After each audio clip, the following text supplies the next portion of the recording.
ಹೊಂಡ ಪುಷ್ಕರಣಿ ವಿವಾದಕ್ಕೆ ರಾಜಕೀಯ ತಿರುವು. ಬಿಜೆಪಿ ವಿರುದ್ಧ ಕಾಂಗ್ರೆಸ್ ತೀವ್ರ ಆಕ್ರೋಶ. ಹಳೆ ಹುಬ್ಬಳ್ಳಿಯ ಆಸಾರ್ ಹೊಂಡದ ಐತಿಹಾಸಿಕ ಪುಷ್ಕರಣಿ ವಿಚಾರ ಇದೀಗ ರಾಜಕೀಯ ವಾಕ್ಸಮರಕ್ಕೆ ವೇದಿಕೆಯಾಗಿದ್ದು, ರಸ್ತೆ ನಿರ್ಮಾಣ ಕಾಮಗಾರಿಯನ್ನು ಬೆಂಬಲಿಸಿ ಕಾಂಗ್ರೆಸ್ ಕಾರ್ಯಕರ್ತರು ಬೀದಿಗಿಳಿದಿದ್ದಾರೆ. ಇಂಡಿ ಪಬ್ ಬಳಿ ಮಾನವ ಸರಪಳಿ ನಿರ್ಮಿಸಿ ರಸ್ತೆ ತಡೆದು ಪ್ರತಿಭಟನೆ ನಡೆಸಿದ ಕಾರ್ಯಕರ್ತರು ಬಿಜೆಪಿ ನಾಯಕರ ವಿರುದ್ಧ ಘೋಷಣೆ ಕೂಗಿ ಆಕ್ರೋಶ ವ್ಯಕ್ತಪಡಿಸಿದರು. ಮನುವಾದಿಗಳಾಗಿರುವಂತಹ ಬಿಜೆಪಿಗರಿಗೆ, ಮನುವಾದಿ ಕೇಂದ್ರ ಮಂತ್ರಿಗಳಿಗೆ, ಮನುವಾದಿ ಶಾಸಕರಿಗೆ, ಕೋಮುವಾದಿ ಶಾಸಕರಿಗೆ ಸೃಷ್ಟಿಸಿ ಕೋಮು ಸೌಹಾರ್ದತೆಗೆ ಈ ಪ್ರಯುಕ್ತವಾಗಿ ವಿವಿಧ ದಲಿತ ಸಂಘ ಸಂಸ್ಥೆಗಳು ಮಹಾಮಂಡಲದ ವತಿಯಿಂದ ಪ್ರತಿಭಟನೆಯನ್ನ ಕೈಗೊಂಡಿದ್ದಾರೆ.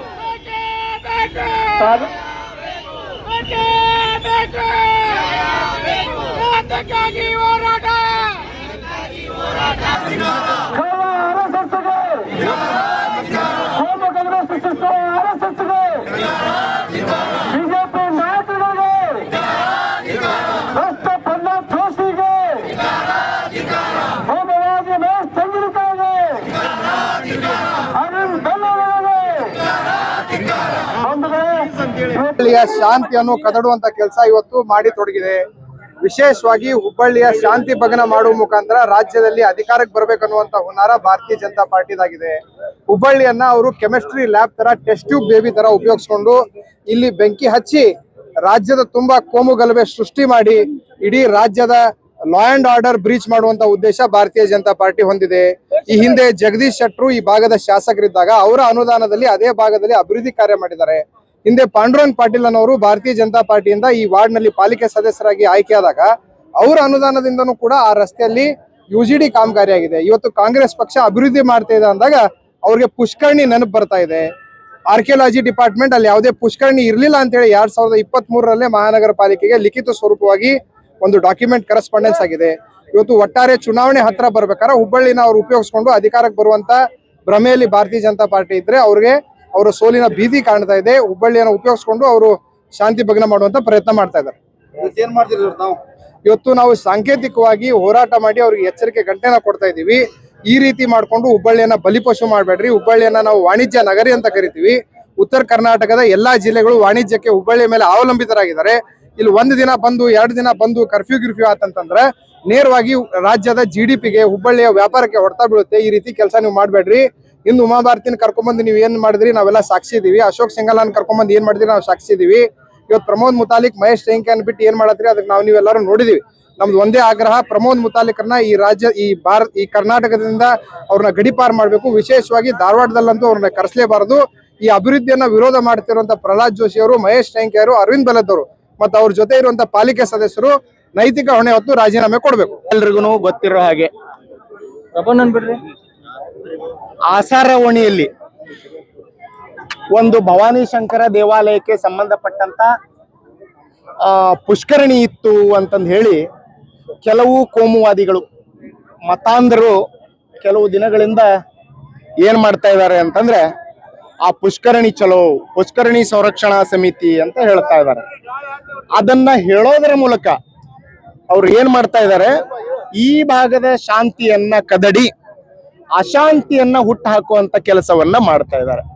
ಅದರೊಳಗೆ ಭಾಗಿಯಾಗಿರುವಂತವರು ಕೇಂದ್ರ ಸಚಿವರು, ಈ ಭಾಗದ ಶಾಸಕರು, ಪಕ್ಕದ ಕ್ಷೇತ್ರದ ಶಾಸಕರು ಮತ್ತು ಹಲವು ಮತಾಂಧ ಶಕ್ತಿಗಳು ಇದರೊಳಗೆ ಶಾಮೀಲಾಗಿದ್ದಾರೆ.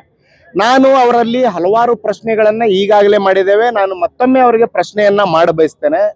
ಮಾನ್ಯ ಕೇಂದ್ರ ಸಚಿವರಾಗಿರುವಂತ ಪ್ರಹ್ಲಾದ್ ಜೋಶಿ ಸಾಹೇಬ್ರೆ, ನಿಮ್ಮ ಸಹೋದರ ಚೇರ್ಮನ್ ಆಗಿರುವಂತ ಆಯುರ್ವೇದ ಕಾಲೇಜಿನವರು 1 ಎಕರೆ 11 ಗುಂಟೆ ಡಾಕ್ಟರ್ BR ಅಂಬೇಡ್ಕರ್ ಕ್ರೀಡಾಂಗಣದ ಜಾಗೆಯನ್ನ ಒತ್ತುವರಿ ಮಾಡಿದ್ದಾರೆ. ಅದರ ವಿರುದ್ಧ ನಿಮ್ಮ ಧ್ವನಿ ಎತ್ತಕ್ಕೆ ಸಾಧ್ಯ ಇದ್ರೆ ಧ್ವನಿ ಎಬ್ಬಿಸಿ, ನಿಮಗೆ ನಾವು ಬೆಂಬಲವಾಗಿ ನಿಲ್ತೀವಿ ಅಂತ ಮಹೇಶ್ ತೆಂಗಿನಕಾಯಿ ಅವರಿಗೆ ಮತ್ತು ಇದೇ ಸಂಸದರಿಗೆ ಅರವಿಂದ್ ಬೆಲ್ಲದವರಿಗೂ ಸಹಿತ ಪ್ರಶ್ನೆ ಮಾಡಬಯಸ್ತೇವೆ. ಸರ್, ಸಿದ್ದಪ್ಪ ಕಂಬಳಿ ಅವರು ಮತ್ತು ಡಾಕ್ಟರ್ ಬಾಬಾ ಸಾಹೇಬ್ ಅಂಬೇಡ್ಕರ್ ಅವರು ಧಾರವಾಡದಲ್ಲಿ ಉಪಯೋಗಿಸಿದಂತ ಬಾವಿಯನ್ನ ಅವರು ತಮ್ಮ ಮನೆ ಕ್ಯಾಂಪಸ್ನೊಳಗೆ ಐತಿ ಅಂತ ಮುಚ್ಚಿ ಹಾಕಿ ಇವತ್ತು ಅದನ್ನ ಪಾರ್ಕಿಂಗ್ ಜಾಗೆಯನ್ನ ಮಾಡ್ಕೊಂಡಿದ್ದಾರೆ.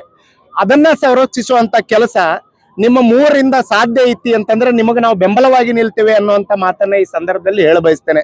ಇವತ್ತು ಎಲ್ಲಿ ಪುಷ್ಕರಣಿ ಐತಿ ಅಂತಂದು ಹೇಳಿ ನೀವು ಹೇಳತ್ತೀರಿ, ಆ ಪುಷ್ಕರಣಿ ಮತ್ತು ಆ ಭವಾನಿ ಶಂಕರ ದೇವಾಲಯ ಅದನ್ನ ಯಾವತ್ತು ಸಂರಕ್ಷಣೆ ಮಾಡಲಾಯಿತು, ಪರಂಪರೆ ಇಲಾಖೆಯಿಂದ ಆಗಿರ್ಬೋದು, ಭಾರತೀಯ ಪುರಾತತ್ವ ಇಲಾಖೆಯಿಂದ ಆಗಿರ್ಬೋದು, ಅದರ ದಾಖಲೆಯನ್ನ ನಿಮ್ ಕಡೆ ಬಿಡುಗಡೆ ಮಾಡಕ್ಕೆ ತಾಕತ್ತಿದ್ರೆ ತಕ್ಷಣ ಬಿಡುಗಡೆ ಮಾಡ್ರಿ ಅನ್ನುವಂತ ಆಗ್ರಹವನ್ನ ಮಾಡ್ತೇವೆ.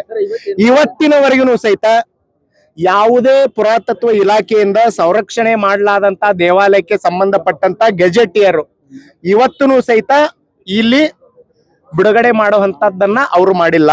ಮತ್ತು ಅದು ಉತ್ತರ ವಲಯದ ಪರಂಪರೆ ಇಲಾಖೆ ಒಳಗೂ ಸಹಿತ ಆ ಗೆಜೆಟಿಯರ್ ಲಭ್ಯ ಇಲ್ಲ, ಮೈಸೂರು ಪರಂಪರೆ ಇಲಾಖೆ ಒಳಗೂ ಸಹಿತ ಲಭ್ಯ ಇಲ್ಲ ಅನ್ನುವಂಥದ್ದು ಇರುವಂತ ನೈಜ ಸತ್ಯ. ಈ ನೈಜ ಸತ್ಯವನ್ನ ಇಟ್ಕೊಂಡು ನಾವು ಇವತ್ತು ಸಾಂಕೇತಿಕವಾದಂತ ಪ್ರತಿಭಟನೆಯನ್ನ ಇಲ್ಲಿ ಮಾಡಿದ್ದೇವೆ. ನಾವು ಕೇಂದ್ರ ಸಚಿವರಿಗೆ, ಶಾಸಕರುಗಳಿಗೆ ಆಗ್ರಹವನ್ನ ಮಾಡ್ತಾ ಇದ್ದೇವೆ. ನೀವು ಯಾವುದು ಸಂರಕ್ಷಿತ ಪ್ರದೇಶ ಅಂತ ಹೇಳತ್ತೀರಿ, ಆ ಸಂರಕ್ಷಿತ ಪ್ರದೇಶದಲ್ಲಿ ನಿಮ್ಮದೇ ಪಕ್ಷದ ಸದಸ್ಯರು, ಪಾಲಿಕೆ ಸದಸ್ಯರಾಗಿರ್ಬೋದು, ಶಾಸಕರಾಗಿರ್ಬೋದು, ಅವರ ಅನುದಾನದಲ್ಲಿ ಸುಮಾರು 8 ಕಾಮಗಾರಿಗಳನ್ನ ಕೇವಲ 10 ಮೀಟರ್ ಅಳತೆ ಒಳಗ, ಆ ದೇವಾಲಯದಿಂದ 10 ಮೀಟರ್ ಅಳತೆ ಒಳಗ ನೀವು ಕಾಮಗಾರಿಗಳನ್ನ ಮಾಡಿದ್ರಿ. ಅವಾಗ ಯಾಕೆ ಪರಂಪರೆ ಇಲಾಖೆಯಿಂದ ನೀವು ಪರವಾನಗಿ ಪಡಿಲಿಲ್ಲ ಅನ್ನುವಂಥದ್ದನ್ನ ನಾವು ಪ್ರಶ್ನೆ ಮಾಡಕ್ ಇಲ್ಲಿ ಸೇರಿದ್ದೇವೆ. ಅದರ ಜೊತೆಗೆ 21 ಕೋಟಿ ರೂಪಾಯಿಗೂ ಮೀರಿದಂತ ಕಾಮಗಾರಿಗಳು ಅಲ್ಲಿ ತಮ್ಮದೇ ಪಕ್ಷದ ಸದಸ್ಯರಿದ್ದಾಗ, ಪಾಲಿಕೆ ಸದಸ್ಯರಿದ್ದಾಗ ಪಾಲಿಕೆ ಸಭೆ ಒಳಗ ಅದನ್ನ ಚರ್ಚೆ ಮಾಡಿ ಪಾಸ್ ಮಾಡಿ ಕಾಮಗಾರಿ ಮಾಡ್ರಿ. ಇವತ್ತು ಕಾಂಗ್ರೆಸ್ ಸದಸ್ಯರು ಅಭಿವೃದ್ಧಿ ಕಾಮಗಾರಿ ಮಾಡಕ್ ಹೋದ್ರೆ ನೀವ್ ಯಾಕೆ ಅದನ್ನ ವಿರೋಧ ಮಾಡತ್ತೀರಿ ಅನ್ನುವಂತ ಪ್ರಶ್ನೆಯನ್ನ ಮಾಡಕ್ ನಾವು ಇಲ್ಲಿ ಸೇರಿದ್ದೇವೆ. ಇವತ್ತು ಕೇವಲ ಈ ಪ್ರಶ್ನೆ, ಮುಂದೆ ಅದಕ್ಕೆ ತಕ್ಕ ಉತ್ತರ, ಅದಕ್ಕೆ ದಾಖಲೆ ಸಮೇತ ಉತ್ತರವನ್ನ ಅವ್ರು ಕೊಡೋಕಾದ್ರೆ ಕೊಡ್ಲಿ, ಇಲ್ಲದೆ ಆದರೆ ಅಧಿಕಾರಿಗಳನ್ನ ಗುರಿಯಾಗಿಸ್ಕೊಂಡು ಅವರು ನೀವು ಕಾಂಗ್ರೆಸ್ ಏಜೆಂಟ್ರು, ನೀವು ಮುಸ್ಲಿಮರ ಏಜೆಂಟ್ರು, ನೀವು ದಲಿತರ ಏಜೆಂಟ್ರು ಅಂತ ಹೇಳಿದ್ರೆ ಅಧಿಕಾರಿಗಳು ಯಾರ ಏಜೆಂಟ್ರಲ್ಲ.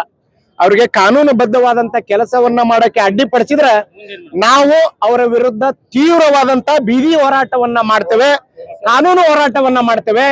ಅವರಿಗೆ ತಕ್ಕ ಉತ್ತರವನ್ನ ಅವರ ಮನೆಗೆ ನುಗ್ಗೋದ್ರ ಮೂಲಕ ಕೊಡಕ್ಕೆ ಸಿದ್ಧವಾಗಿದ್ದೇವೆ ಅನ್ನುವಂತ ಮಾತನ್ನ ಹೇಳಕ್ಕೆ ನಾವು ಇವತ್ತಿಲ್ಲಿ ಸೇರಿದ್ದೇವೆ. ಈ ಸಾಂಕೇತಿಕ ಹೋರಾಟಕ್ಕೆ ವಿವಿಧ ಸಂಘಟನೆಗಳು, ಜಾತ್ಯತೀತ ಪಕ್ಷಗಳು, ಕಾಂಗ್ರೆಸ್ ಪಕ್ಷ ವಿಶೇಷವಾಗಿ ಬೆಂಬಲವನ್ನ ನೀಡಿದೆ. ಅವರೆಲ್ಲರಿಗೂ ಈ ಸಂದರ್ಭದಲ್ಲಿ ನಾನು ಭೀಮ ನಮನಗಳನ್ನ ಸಲ್ಲಿಸಬೇಕು. ಒಟ್ಟಿನಲ್ಲಿ ಹಳೆ ಹುಬ್ಬಳ್ಳಿಯ ಆಸರ್ ಹೊಂಡದ ಪುಷ್ಕರಣಿ ವಿವಾದ ಇದೀಗ ಕೆಲ ಅಭಿವೃದ್ಧಿ ಪರಂಪರೆ ವಿಚಾರವಾಗಿ ಉಳಿಯದೆ ಬಿಜೆಪಿ ಕಾಂಗ್ರೆಸ್ ನಡುವಿನ ತೀವ್ರ ರಾಜಕೀಯ ಸಂಘರ್ಷಕ್ಕೆ ಕಾರಣವಾಗಿದ್ದು, ಮುಂದಿನ ದಿನಗಳಲ್ಲಿ ಈ ವಿಚಾರ ಇನ್ನಷ್ಟು ಕಾವೇರುವ ಸಾಧ್ಯತೆ ಕಂಡುಬಂದಿದೆ. ಪ್ರತಿಭಟನೆಯಲ್ಲಿ ಕಾಂಗ್ರೆಸ್ ಮುಖಂಡರು ಹಾಗೂ ನೂರಾರು ಕಾರ್ಯಕರ್ತರು ಭಾಗವಹಿಸಿದ್ದರು.